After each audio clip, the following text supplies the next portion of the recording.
ಪ್ರಿಯಾಂಕಾ ಖರ್ಗೆ ಅವರಿಗೆ ನಾನೊಂದು ಪ್ರಶ್ನೆ ಕೇಳ್ತೇನೆ.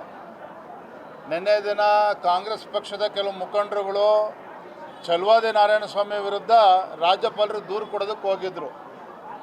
ಎಲ್ಲಿದ್ದರು ನಿಮ್ಮ ಮಹಾನ್ ನಾಯಕರುಗಳು? ಯಾಕೆ ಡಿ ಕೆ ಶಿವಕುಮಾರ್ ಅವರು ಇರಲಿಲ್ಲ?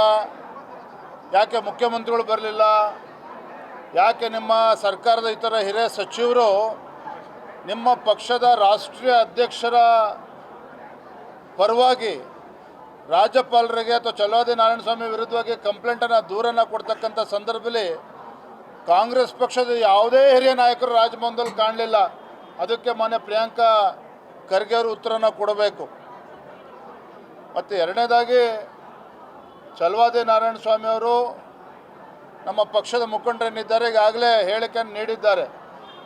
10 ವರ್ಷದಿಂದನೇ ಆ ಟ್ರಸ್ಟ್ಗೆ ರಾಜೀನಾಮೆ ನೀಡಿರ್ತಕ್ಕಂಥದ್ದು, ಬೇರೆ ಬೇರೆ ವಿಚಾರಗಳನ್ನು ಈಗಾಗಲೇ ಅವರು ಹೇಳಿದ್ದಾರೆ. ಒಂದಂತೂ ಸತ್ಯ, ಕಾಂಗ್ರೆಸ್ ಪಕ್ಷ, ಕಾಂಗ್ರೆಸ್ ಸರ್ಕಾರ ಇವತ್ತು ಹಗರಣದಲ್ಲೇನು ಮುಳುಗಿದೆ. ಇವತ್ತು ತನ್ನನ್ನು ತಾನು ಕಾಪಾಡ್ಕೊಳ್ಳೋದಕ್ಕೋಸ್ಕರ, ಭ್ರಷ್ಟಾಚಾರ ಹಗರಣದಿಂದ ನುಣುಚ್ಕೊಳ್ಳೋದಕ್ಕೋಸ್ಕರ BJP ಮೇಲೆ ಕೆಸರೆಚ್ಚತಕ್ಕಂಥ ಪ್ರಯತ್ನ ಮಾಡ್ತಾ ಇದ್ದಾರೆ. BJP ಮುಖಂಡರ ವಿರುದ್ಧ ಕೇಸ್ಗಳನ್ನು ದಾಖಲು ಮಾಡ್ತಕ್ಕಂಥ ಪ್ರಯತ್ನವನ್ನು ಮಾಡ್ತಾ ಇದ್ದಾರೆ. ಇದ್ಯಾವುದಕ್ಕೂ ಕೂಡ ನಾವು ಅಂಜತಕ್ಕಂಥ ಪ್ರಶ್ನೆ ಇಲ್ಲ. ಗ್ಯಾರಂಟಿ ನ್ಯೂಸ್, ಸುದ್ದಿ ಖಚಿತ, ನ್ಯಾಯ ನಿಶ್ಚಿತ.